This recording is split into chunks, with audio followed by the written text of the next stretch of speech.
सिद्धेभ्यः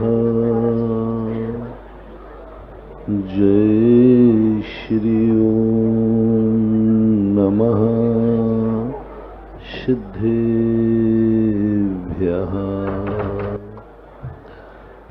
सर्वमंगलमांगल्यं सर्वकल्याणकारकं प्रधानं सर्वधर्माणां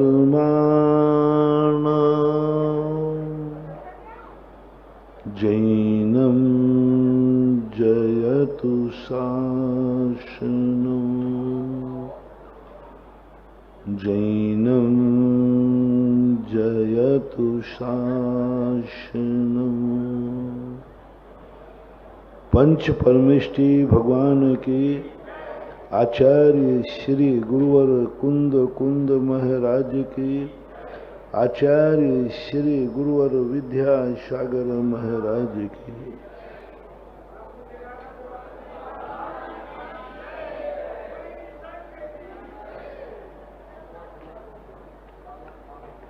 प्रसंग चल रहा है दैनिक प्रवचनों की श्रृंखला में कि व्यक्ति अपने जीवन को सुखी बनाने के लिए प्रयास करता है। कल अपन ने समझा था कि व्यक्ति सब कुछ वह चाहता है जो उसे चाहिए।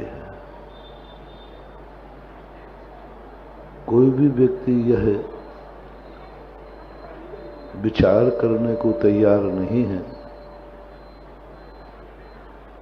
कि तुम्हारी इतनी शक्ति नहीं है कि तुम जो चाहते हो वह हो जाए।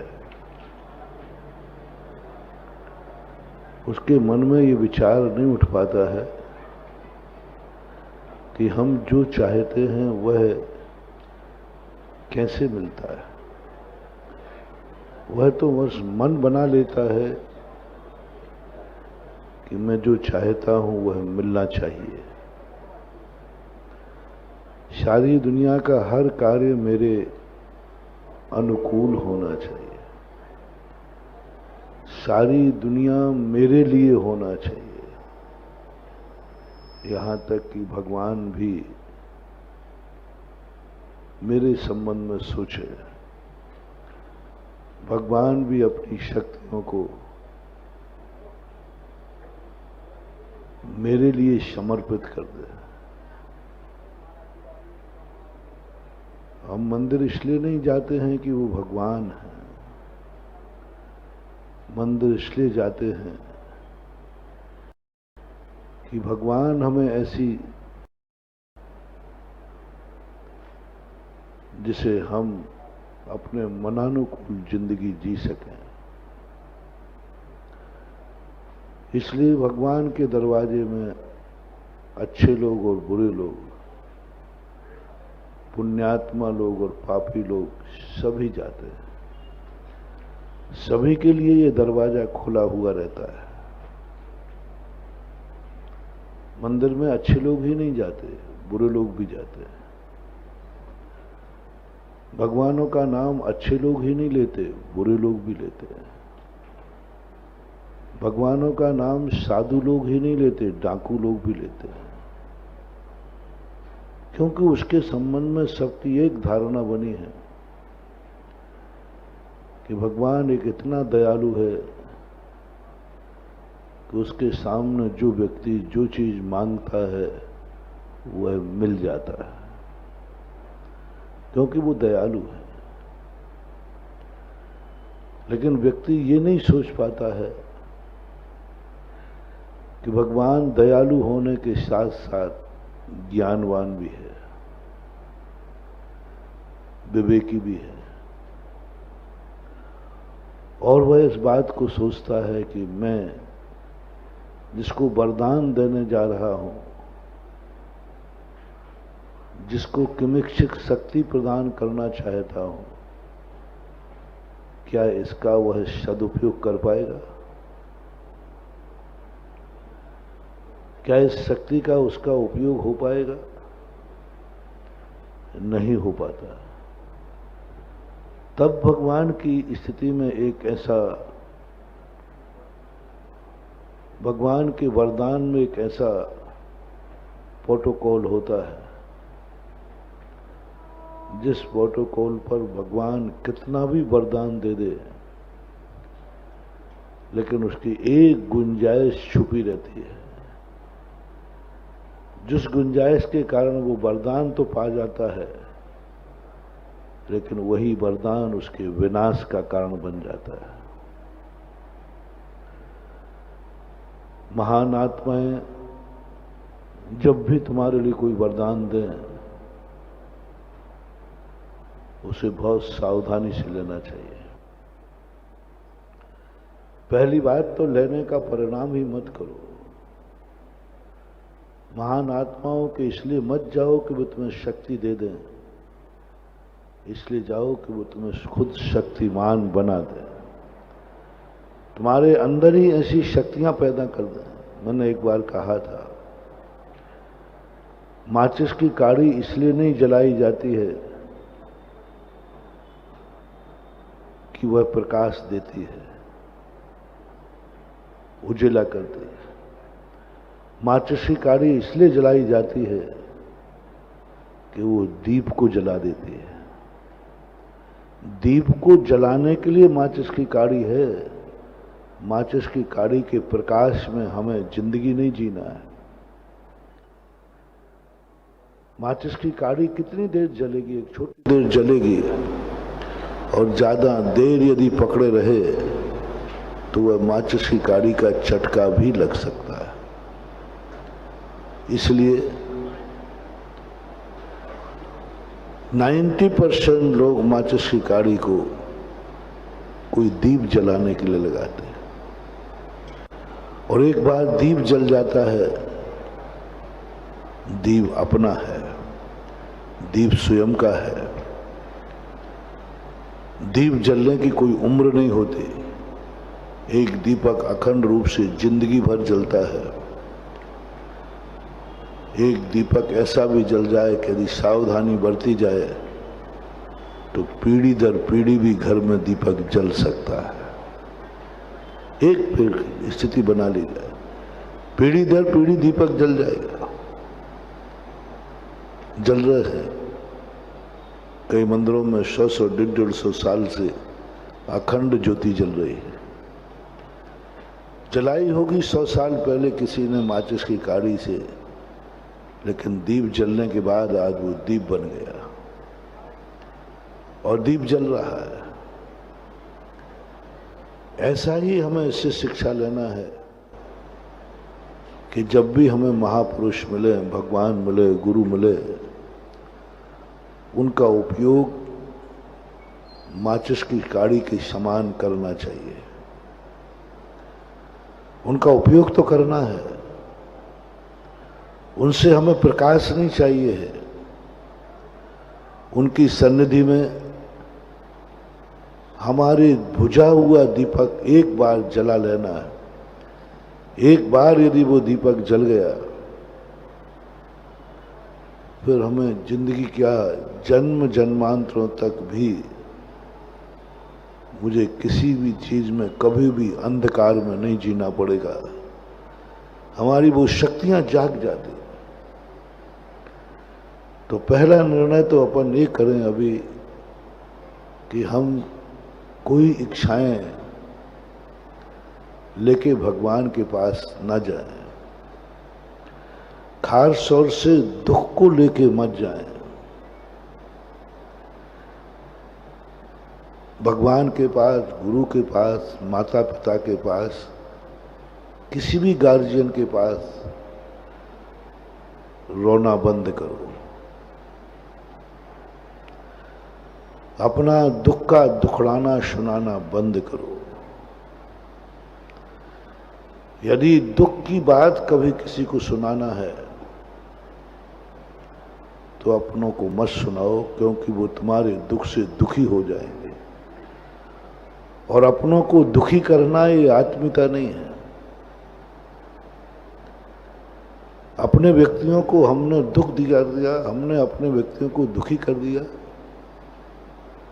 क्योंकि वो अपना व्यक्ति अपना है।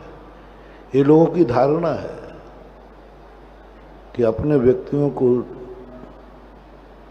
दुख सुनाने से दुख हल्का होता है। अपने व्यक्ति को दुख सुनाने से भगवान भी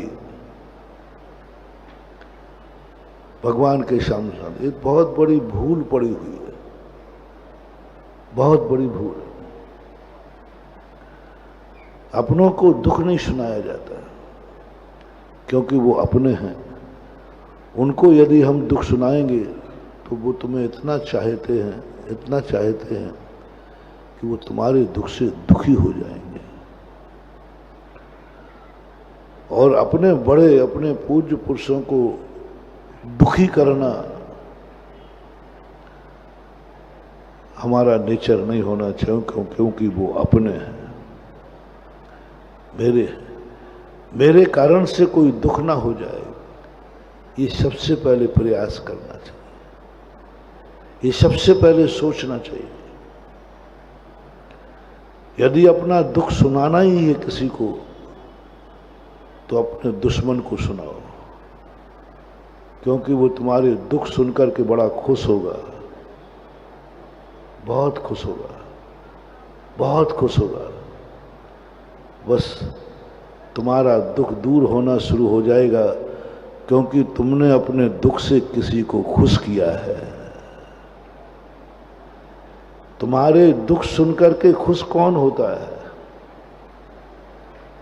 तुम्हें दुख आया है ना, परेशानी आई है ना, तो अब उस दुख को मिटाने का एक तरीका है कि ऐसा दुश्मन ढूंढो जो तुम्हारे दुख को सुनकर बहुत खुश होगा, मिठाइयाँ बांटेगा, दिवाली मनाएगा और बहुत बहुत खुश हो जाएगा। समझ लेना तुम्हारे अब दुख के बादल छटने वाले हैं, क्योंकि तुमने ऐसे दुख में भी किसी व्यक्ति को खुश किया है और वो खुश हो गया, आनंद आ गया, वो कहता मजा आ गया, बस यही दिन तो तुम्हारा मैं देखना चाहता था, इसी परेशानी में तो मैं तुम्हें देखना चाहता था, बस उसकी इच्छा पूरी हुई, तुम्हारी इच्छा पूरी हो जाएगी, तुम्हारी इच्छा पूरी हो जाएगी, क्योंकि तुमने सामने वाले जो तुम्हारे दुख को सुनकर के स्वयं दुखी हो गया। अपनों को दुख करना, दुख बढ़ता है, दुख और बढ़ जाता है। पूज्यवर उमा स्वामी महाराज ने ये पंक्ति ली है कि ऐसा दुख व्यक्त करना जिससे अपने लोग भी दुखी हो जाएं, उससे दुख और बढ़ जाता है। तो यदि सुनाने का ही मन हो किसी को कि नहीं महाराज मैं बहुत दुखी हूं, किसी को सुनाऊंगा, तो किसी दुश्मन को सुना देना, अपनों को मत सुना। अपने पूछे भी तो कहना नहीं ऐसी कोई बात नहीं, सब ठीक चल रहा है। और ये करने के बाद यदि इसमें तुम्हारी इससे ऊंचे उठना चाहते हो, इससे ऊंचे उठना चाहते हो,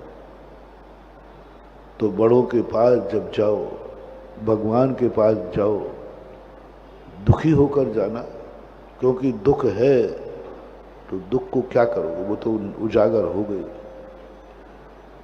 और जैसे ही तुम भगवान के पास पहुंचो, गुरु के पास पहुंचो, माता पिता के पास पहुंचो, सारा दुख भूल जाना। कल का प्रवचन याद रखो, सारा दुख भूल जाना। किसके सामने? और इतना दुख, कितना भी कष्ट हो, दुख मिटने का तरीका बता रहा हूं, कल बताया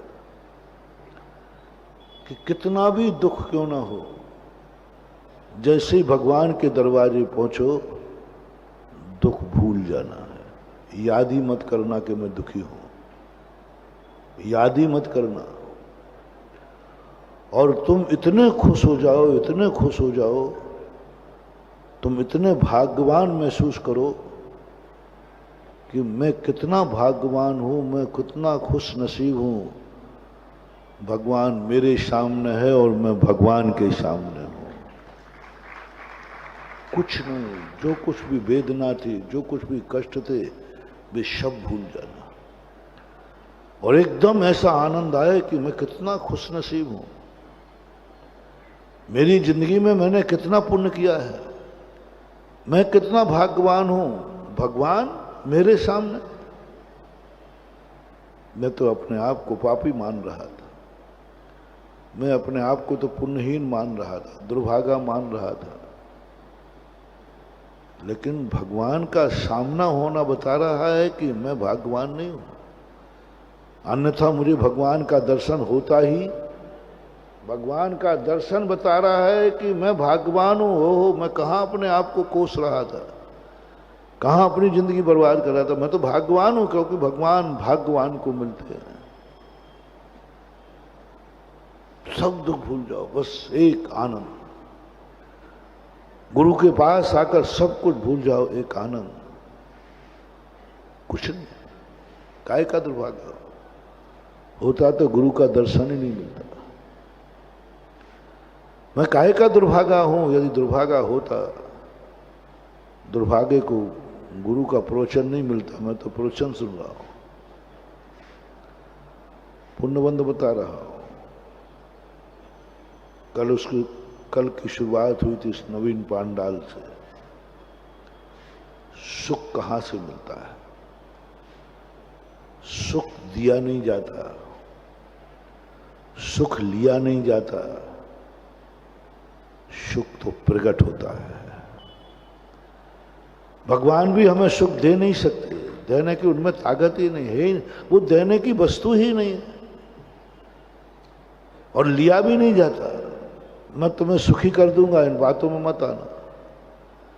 हाँ, व्यक्ति दुखी कर सकता है और दुख तुम ले सकते हो, दुख तुम दे सकते हो।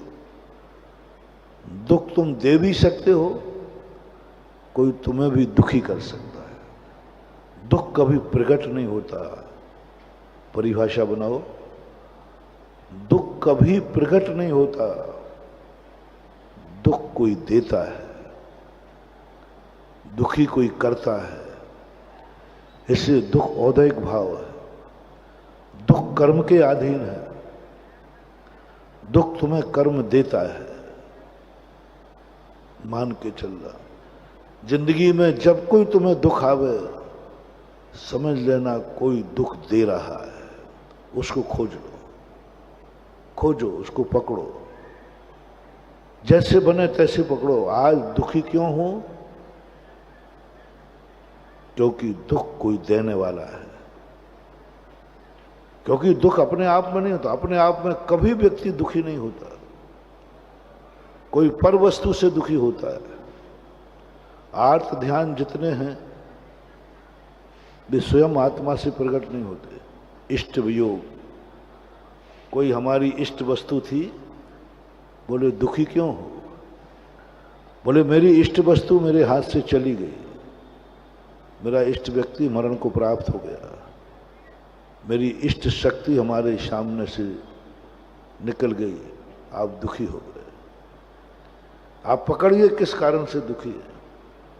अनिष्ट संयोग हो गया, जो तुम नहीं चाहते थे वो तुम्हारी जिंदगी में आ गया। अनिष्ट की स्थिति बन गई, जो नहीं चाहते थे, जो तुम्हारे मन में नहीं था कि मेरी जिंदगी में ऐसा कोई व्यक्ति आवे, वो आ गया। यानी उसने तुम्हारे लिए दुख उत्पन्न कर दिया। पीड़ा चिंतन, ये दो ही तीन आर्त ध्यान होते हैं। तुम जो दुखी होते हो, या तो तुम्हारा कोई इष्ट वियोग हो जाए, मर जाए, कुछ भी हो जाए, धन चला जाए, कुछ भी, तो आप दुखी हो जाते। या फिर दूसरा कोई अनिष्ट आ जाए, कोई दुश्मन आदि, तब दुखी होते। तीसरा कारण है जब तुम बीमार हो जाते हो, पीड़ा हो जाती है, तब तुम दुखी होते हो कि बहुत तकलीफ है, बहुत वेदना है। अब वो वेदना भी तुम्हारे किसी ना किसी कर्म दे रहा है। तीसरा चौथा जो दुख है वो सारा संसार इससे दुखी है और वो दुख है नहीं। ये तीन दुख तो समझ में आते हैं, ये तीन दुख तो समझ में आते हैं कि हमारे जिंदगी में कोई इष्ट वस्तु का वियोग हो गया, अनिष्ट का संयोग हो गया, शरीर में वेदना हुई, ये दुख तो समझ में आए। एक दुख जो है ही नहीं, उस दुख से दुखी है सारा संसार, जिसे बोलते निदान।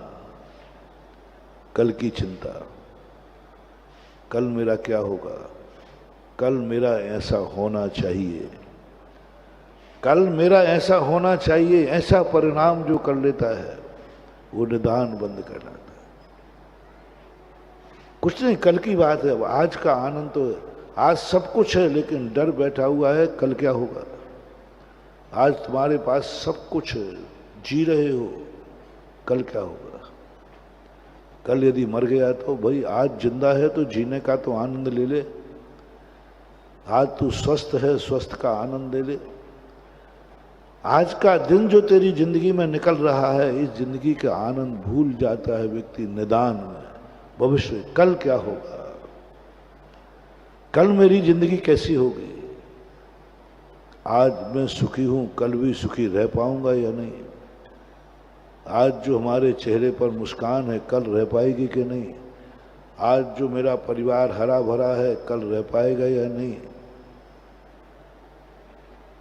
बस ये जो चिंता होती है, यह भी पर के कारण होती है। इसलिए सबसे पहले अपने जीवन में दुख कोई देता है, दुख हम किसी को दे सकते हैं। जैनाचार्यों ने कभी सुखी होने की बात नहीं कही, सुख का कोई मार्ग नहीं बताया। उन्होंने कहा तुम नियम लो कि मैं किसी को दुख नहीं दूंगा। ऐसा नियम नहीं दिया, तुम नियम लो सदा तुम सुखी रहोगे।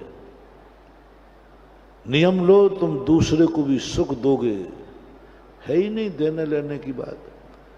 ये कहा तुम किसी को दुख मत देना, सावधान रहना कोई तुम्हें भी दुख न दे पाए। इसलिए जब भी सुख की बात आवे, आप उस सुख को पाने के लिए कहीं मत दौड़ना। मृग मरीचिका के समान तुम उस दुख को हासिल, सुख को हासिल नहीं करोगे। है ही नहीं, दुनिया में लेन देन होता ही नहीं। भगवान भी हमें सुख नहीं दे सकता, गुरु भी नहीं, कुछ नहीं। मां तुम्हें सुखी होने का एक ही साधन है। बहुत बड़ी भूल मैंने कल बताई थी कि हर व्यक्ति बड़ों के सामने, दुनिया के सामने अपने दुख की बात कहना चाहता है। भगवानों के सामने सुख के दिन कहने कोई नहीं आता। सब कौन सा कहने आते हैं? दुख की बात है। ये पंचम काल है। पंचम काल में व्यक्ति दुखी मन से आता है, मंदिर में दुख की बात सुनाता है और दुखी ही लौट जाता है, दुखी लौट जाता है। पर बाद में नास्तिक बन जाता है कि मैं गया था मंदिर, मैंने भगवान को सुनाया, महाराज को सुनाया, नमोकार मंत्र की माला सुनाई, लेकिन मेरा दुख तो दूर हुआ नहीं। वो नास्तिक बन जाता है। वो नास्तिक बन जाता है, उसकी श्रद्धा डगमगा जाती है, क्योंकि मेरा दुख दूर नहीं हुआ। बंधुओं, चाहे तुम नास्तिक बनो चाहे आस्तिक बनो, दुख सुनाने से कभी दुख दूर नहीं होगा। क्योंकि दुख सुनाने के पहले मैंने शर्त लगाई, किसको दुख सुना रहे हो? जो तुम्हारे दुख सुनकर दुखी होगा या खुश होगा। मैं सुनाने की मना नहीं कर रहा हूं, क्योंकि तुम इतने समर्थ नहीं हो, इतने शक्तिमान नहीं हो कि तुम दुख किसी को सुनाना ही मत, पी जाना। वो हम साधुओं का काम है। हम साधु लोग अनेक प्रकार के दुखों को लेकर के उनको उजागर नहीं करते, पी जाते। बहुत दुखी होने के बावजूद भी वो मुंह से नहीं खोलता। कभी आप देखना, अच्छे साधु से बात करके देखना, महाराज कैसे हो, बोलो ना। कभी बताओ राजस्थान वालों, 25 साल में मैंने अपने दुख की कहानी कब सुनाई? और ऐसा मत समझना कि मैं दुखी होता नहीं, क्योंकि संसार में है तो दुख तो रहेगी, लेकिन बस उसको सुनाने का मन नहीं करता। क्यों नहीं करता? दुख हो तो सुनाना चाहिए, क्योंकि हमारे सामने सब हमारे भक्ति आते हैं, मैं कैसे सुनाऊं? क्योंकि भक्त को मेरा दुख सुनते ही वो उसकी रोटी पानी छूट जाएगा, उसकी आंख में आंसू आ जाएगा, उसको नींद नहीं आएगी। बोले क्या बात है भाई? बोले मेरे महाराज के ऊपर दुख है। बोलो, मैं सुना दूंगा। एक बात है, तो मेरा दुख सुनकर के बहुत खुश होना। बोले मजा आ गया, आज हमारे महाराज जी बहुत दुखी थे, आज हम मिठाई खाएंगे, आज घूमने चलेंगे। तो फिर मैं सुनाना चालू कर दूंगा। हो हिम्मत तो कोई बात नहीं, साधु के दुख सुनना चाहो तो सुनो, सुना दूंगा। वो तो क्या बात है, मैंने पहले ही कहा संसार में प्रतिकूलताएं तो थी है, और साधु संतों को भी धर्म क्षेत्र में चौथे काल में भी थे। साधु और धर्म के दुश्मन तो सदा से रहे। जब जब साधु और धर्मात्मा अच्छे मार्ग पर चलते हैं तो भी उनके दुश्मन होते हैं। साधु संत कोई भी धार्मिक कार्य करते हैं, दुष्ट जन आकर के उसमें विघ्न भी डालते हैं। बताते हैं कि चौथे काल में भी साधु संत धर्म करते थे, लंका के राक्षस आके उसमें विघ्न डालते थे, उनके यज्ञ को खत्म कर देते थे। उस यज्ञ की रक्षा के लिए, साधु संतों की रक्षा के लिए भी दशरथ पुत्रों को ड्यूटी देना पड़ी। यज्ञ चल रहा था, अब वो विघ्न डाल देंगे, तब दशरथ से मांगे थे दशरथ पुत्रों को कि आपके पुत्र हमारे धर्म की रक्षा करें, हमारे विधान, हमारे ज्ञान अनुष्ठान को सफल करें। तो विघ्न तो आएंगे, साधु संतों पर ही आए, भगवानों पर भी आए, लेकिन भगवान कभी, गुरु कभी अपने दुख दुनिया को सुनाते नहीं है, क्योंकि मात्र एक ही कारण है, सुनाने का मन नहीं है, सो मत सोचना। सुनाने का मन नहीं है, सो मत सोचना। मन तो करता है, यहां तक आती है, लेकिन साधु हूं ना, तुरंत साधु का मन कहता है क्या कर रहा है? बोले बहुत दुखी हूं, दुख की बात किसी को सुना दूं। बोले मालूम किसको सुना रहा है? ये तुझे बहुत चाहते हैं, बहुत चाहते हैं, प्राणों से प्यारा है जो है, तो आप उनके लिए,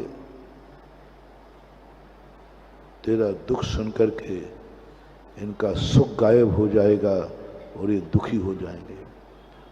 तू इनका गुरु है। गुरु भक्तों को सुख देने के लिए होता है, दुखी करने के लिए नहीं। तो गुरु है इनका, इनको सुखी बना। तेरी वाणी से सुख मिले इनको, तेरे दर्शन से सुख मिले इनको, तेरे आशीर्वाद से सुख मिले इसको। तुम्हारे 24 घंटे मन वचन काया से ऐसी बात कहो जिससे तुम्हारे भक्त को खुशी मिले। या तो भक्त बनाने ही नहीं, और बनाए हैं तो एक नियम लेता है गुरु कि मेरी सब कुछ, जो कुछ भी प्रवृत्ति होगी उससे मेरा भक्त और शिष्य खुश होगा। खुशी दूंगा तुम्हें, खुशी ही दूंगा तुम्हें, ये नियम होता है। और बड़े महाराज साधु कर लेते संकल्प, मैं संसार में कभी भी मेरे मन से, मेरे वचन से, मेरी काया से मैं जगत के हर प्राणी को सुख दूंगा, खुश रखूंगा और खुशी बांटूंगा। अब बोलो,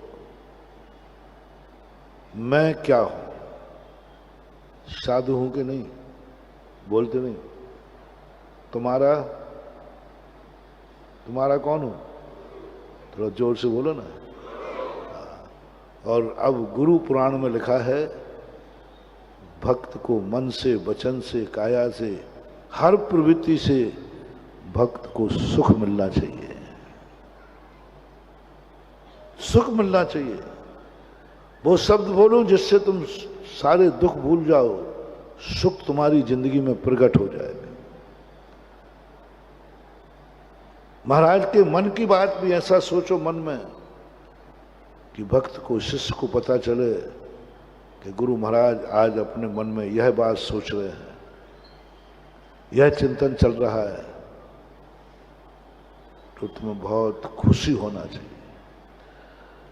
महाराज के मुख से जो शब्द निकला है, उस शब्द से मुख चंद्र ते अमृत झरे, रोम रोम पुलकित होना चाहिए। मैंने कितना पुण्य किया हो।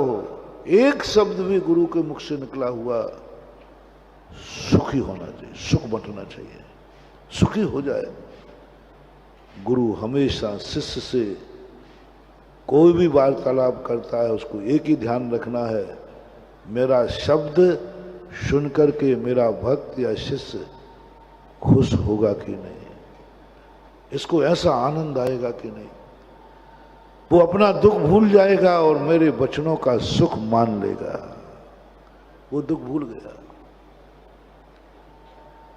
कैसा लगता है जब तुम बहुत दुखी मन से आओ महाराज के दर्शन करने, और कोई तुमसे दरवाजे पे कहे, अभी अभी महाराज जी आपको याद कर रहे थे, जल्दी बोलो उस समय की अनुभूति। अच्छा, क्या बात कर रहे हो? हाँ साहब, महाराज आपको याद कर रहे थे।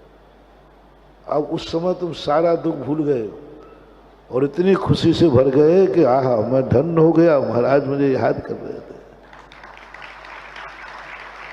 तो ऐसा वचन साधु निकाले, ऐसा वचन साधु के मुख से निकले कि भक्त का रोम रोम पुलकित हो जाए, आनंद से भर जाए।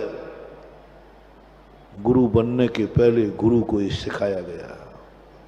गुरु पुराण है।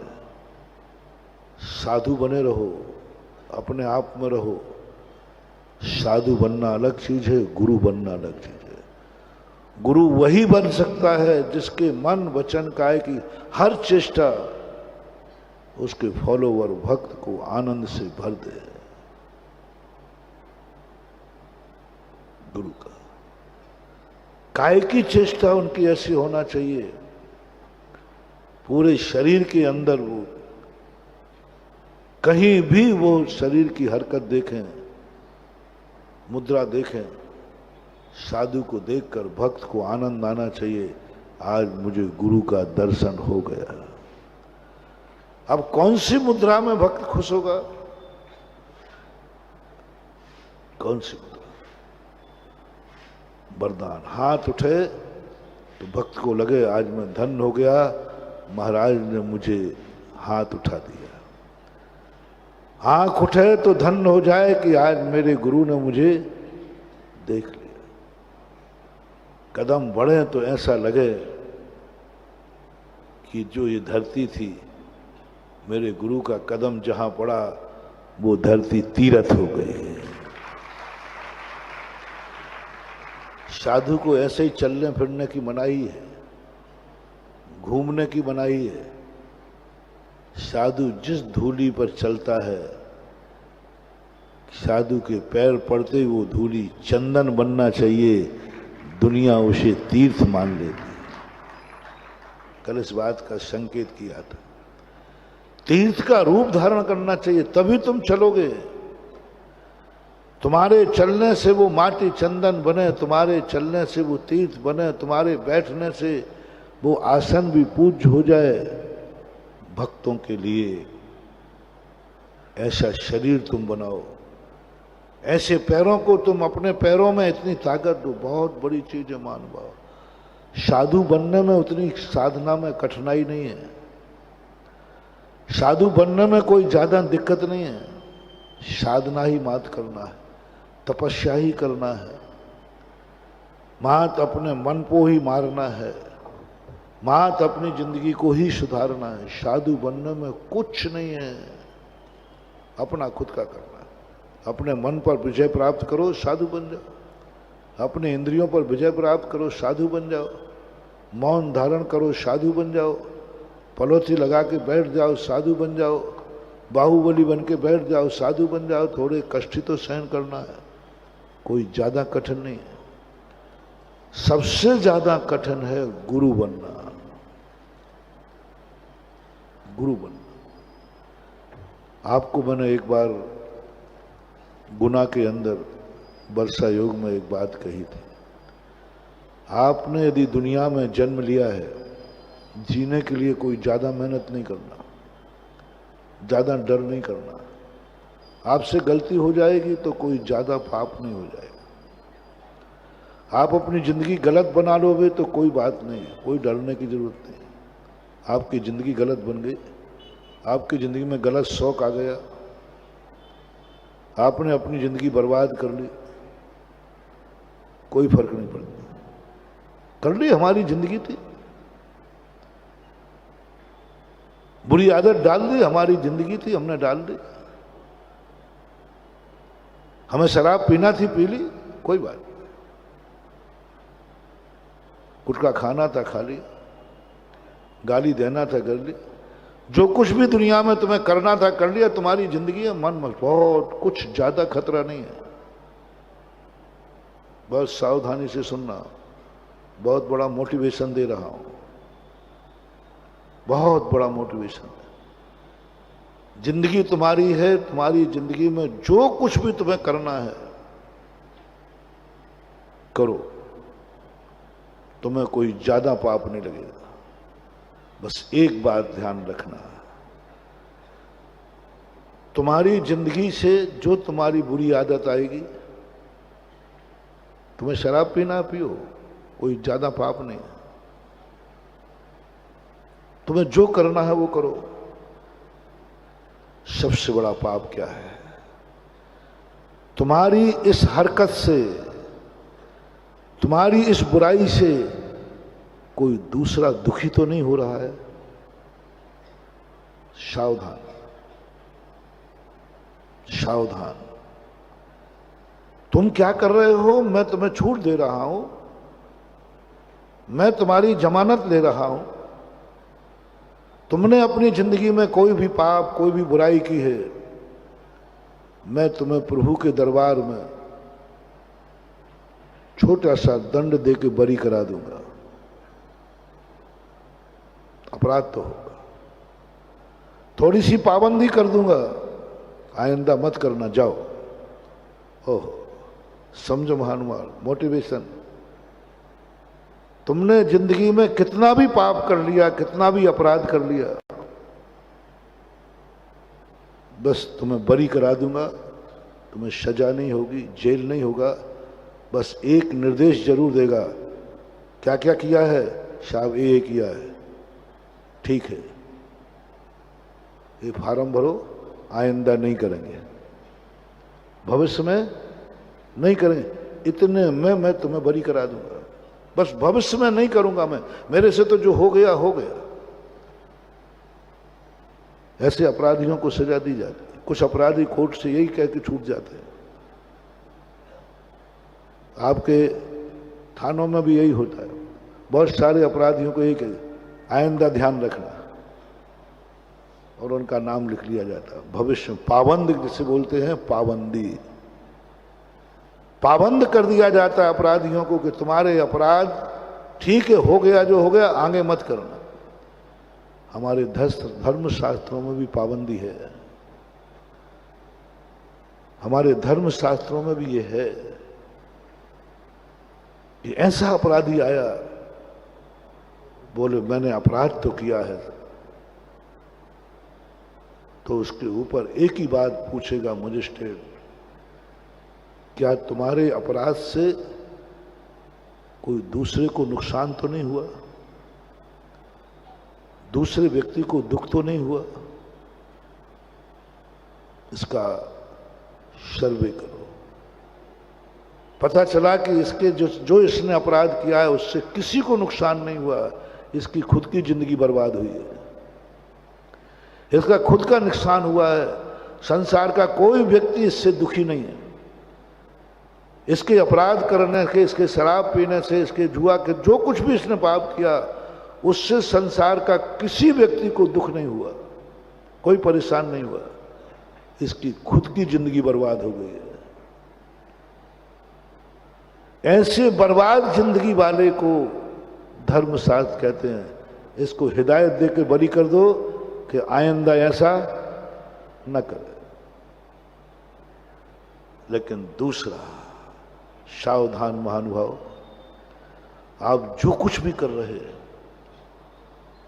बस एक विजय की सावधानी। यहां से धर्म शास्त्रों की शुरुआत होती है, यहां से धर्म की शुरुआत होती है। जिंदगी के लिए धर्म नहीं है, तुम्हारी जिंदगी है, जैसे जीना चाहो जियो, कौन मना कर रहा है? कोई नहीं कर सकता। लेकिन गुरु की जरूरत कहां पड़ी, भगवान की जरूरत कहां पड़ी, माँ बाप की जरूरत कहां पड़ी, गार्जियन की जरूरत कहां पड़ी? तुमने जो अपराध किया है, पहली शुरुआत करो, जिस स्थान पर किया है वो स्थान कैसा है। अपराध की छूट दे रहा हूं, वो स्थान बहुत पवित्र है, वो स्थान पवित्र था, पवित्र है। महान पुरुषों ने अपनी साधना तपस्या से, भक्तों ने अपनी भक्ति से उस स्थान को पवित्र किया था। सावधान, अब ऐसे पवित्र स्थान को आपने गंदा किया है, आपको माफ नहीं किया जाएगा। यानी आप पाप करें उस स्थान पर ना करें जो स्थान पवित्र है, जिसे सारी दुनिया पवित्र स्थान मानती है, सारी दुनिया की दृष्टि में पवित्र है। ऐसे पवित्र स्थान को गंदा मत होने देना। तुम्हें जो करना हो सो करना। दूसरा बात, जो पवित्र भी नहीं है, अपवित्र भी नहीं है, लेकिन तुम्हारे उस कुकर्म करने से वो अपवित्र हो जाएगा, उस स्थान को गंदा मत करना।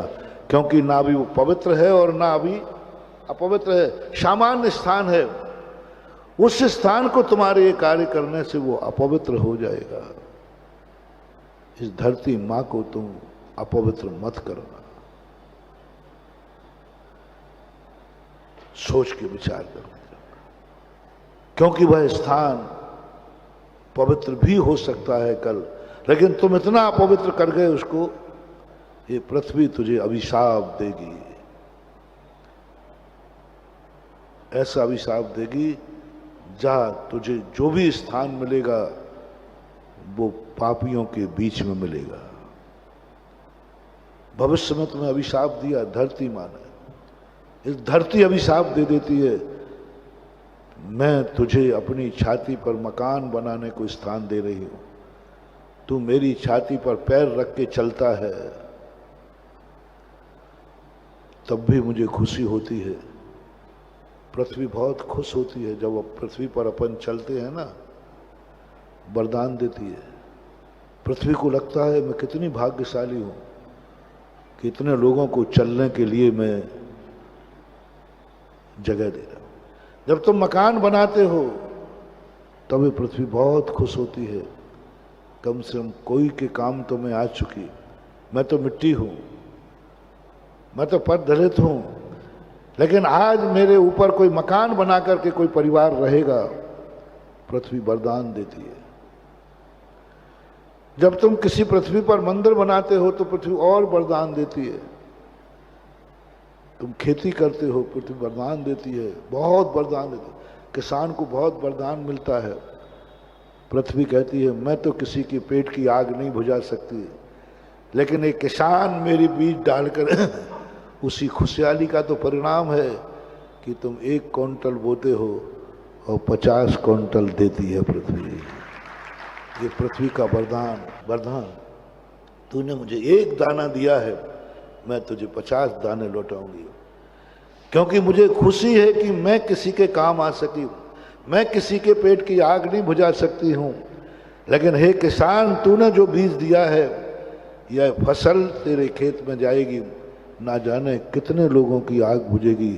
और गजब तो जब हो जाता है, उसको पृथ्वी बहुत वरदान देती है, जो पृथ्वी पर जमीन पर अन्न उगा करके किसी साधु की अंजलि में एक ग्रास रखता है।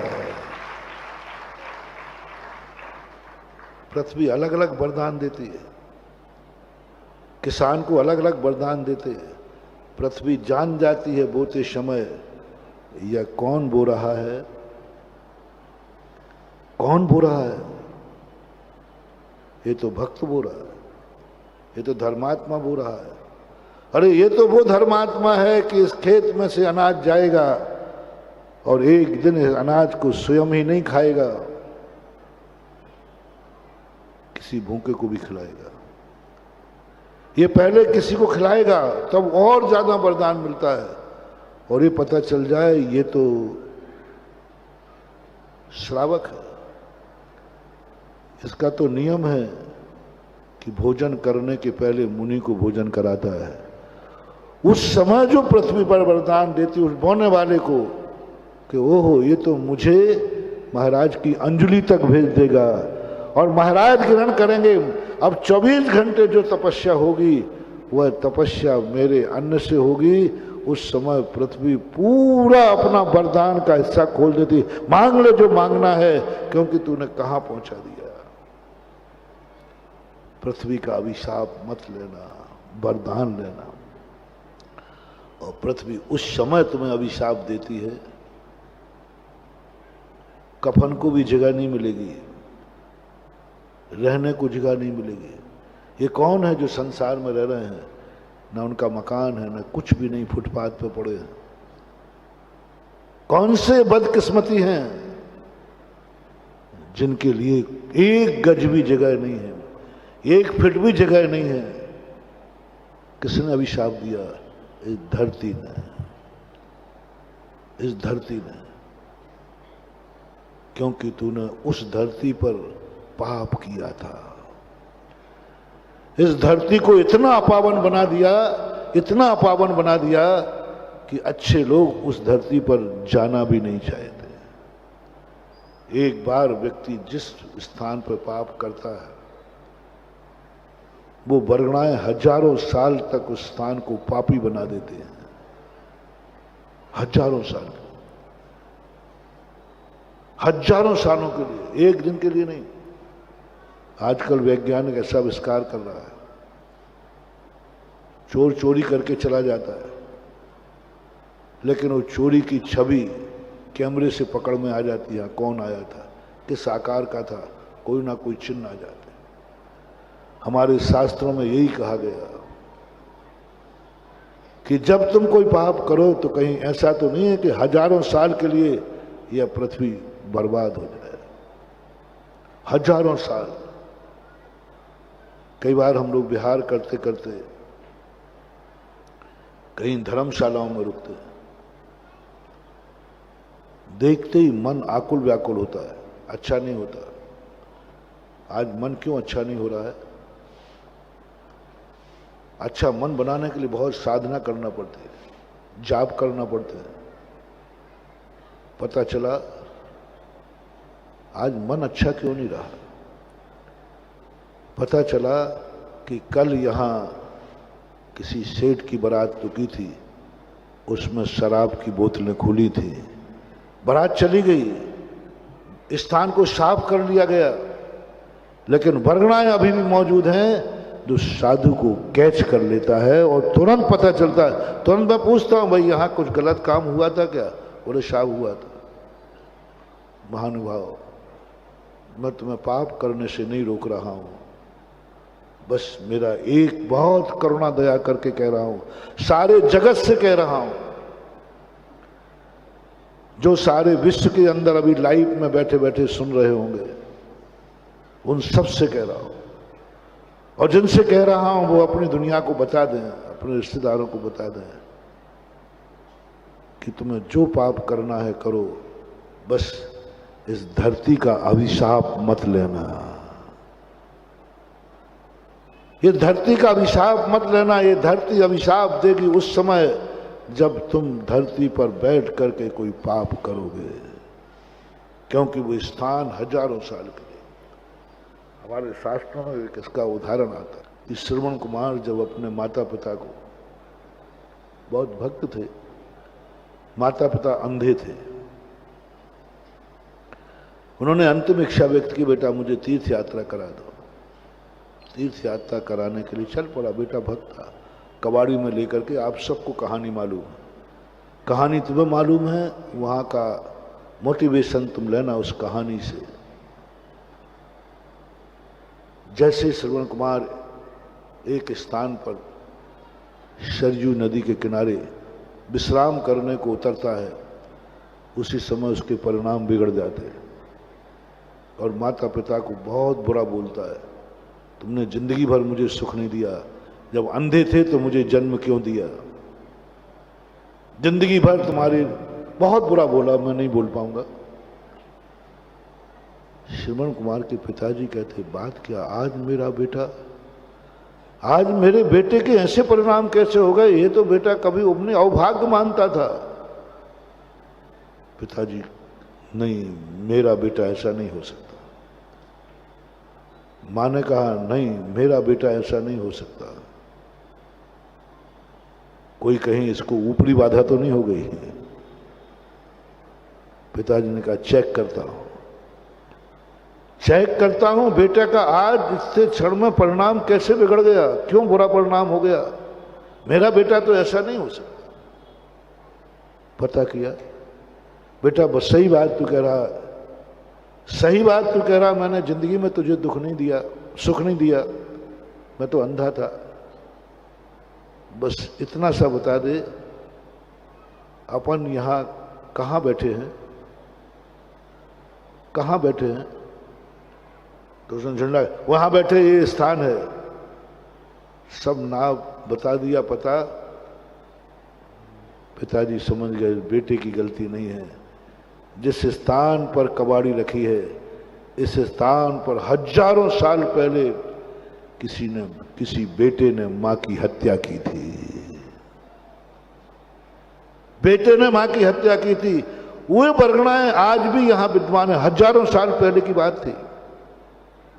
आज भी वो बरगणाएं वहां विद्यमान हैं।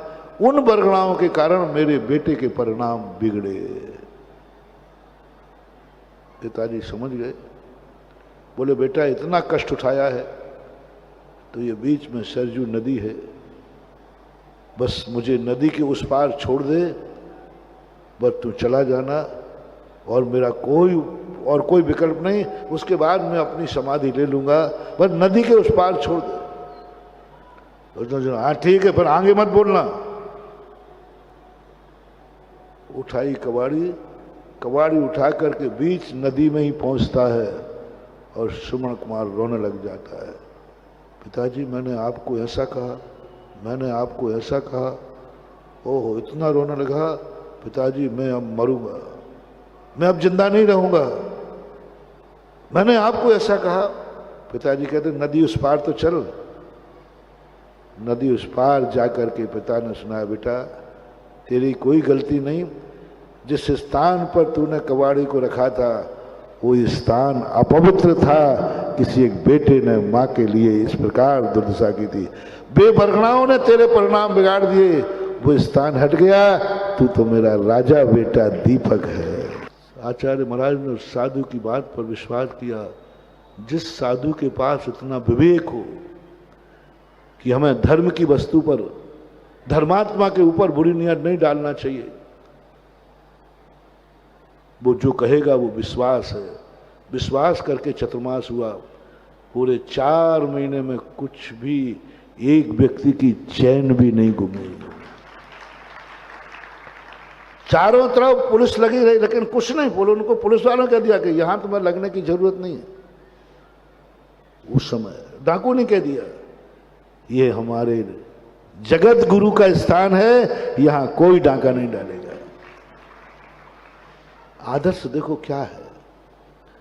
मैं आपसे भी कहना चाहता हूं, कम से कम इतना स्थान जरूर करना, चाहे चोरी हो, चाहे हिंसा हो, चाहे और कुछ भी कोई भी वस्तु हो। अपना समय हो रहा है। बस मैं जिसको कह रहा था कि पाप तुम करना, लेकिन इतना देख के करना कि तुम्हारे इस पाप से कितने लोगों को नुकसान होगा, कितने लोगों को दुख पहुंचेगा, कितने लोगों को कितना क्या होगा, इस पर विचार। यानी पृथ्वी की चर्चा अपनी चली थी श्रवण कुमार की, कि पृथ्वी पर सोचते समय पाप करना, कितने दिनों तक यह पृथ्वी अपावन हो जाएगी। तुम्हारे द्वारा शुरुआत ना हो, तुम्हारे द्वारा वो गलत नहीं हो।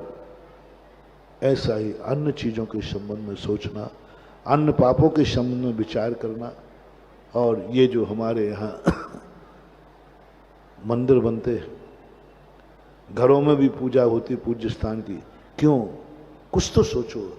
इस स्थान पर एक वास्तु में आया है, घर में कोई भी स्थान हो, लेकिन उस स्थान को थोड़ा पवित्र रखना है। एक आला छोड़ देना, एक स्थान छोड़ देना, ये दिखाने के लिए मैं पापी जरूर हूं, सारे घर में पाप करता हूं, लेकिन एक इस घर में एक कमरा है जिसे मैं मंदिर मानता हूं, वहां मैं पाप नहीं करता। ये बहुत बड़ी मोटिवेशन है, बहुत बड़ा मोटिवेशन है। भगवान नहीं रखना, वहां मूर्ति नहीं रखना, है ही नहीं वास्तु में मूर्ति रखना। ये घोषित करना मैं पापी तो हूं, लेकिन पूरे घर में पाप नहीं करता। एक स्थान मेरा है जिस स्थान पर मैं कभी बुरे पाप नहीं करता, शुद्धि से जाता हूं। इसी प्रकार नगरों में मंदिर बनाए जाते, क्यों? मैं पूरे नगर में झूठ साथ ही बोलूंगा, एक छोटा सा स्थान है जहां मंदिर है, वहां मैं पाप नहीं करता। तो कुछ स्थान बांधो ऐसे, कुछ 24 घंटे में समय बांधो ऐसे। 24 घंटे हम कुछ भी करेंगे, लेकिन एक कोई घंटा ऐसा करो जिसमें हम कोई बुरे विचार नहीं करेंगे। सारी दुनिया को तुम बुरी दृष्टि से देखो, कुछ की लिस्ट बना लो, इनके लिए हम बुरी दृष्टि से नहीं देखेंगे। इतना करने मात्र से तुम्हारे लिए बहुत फायदा है।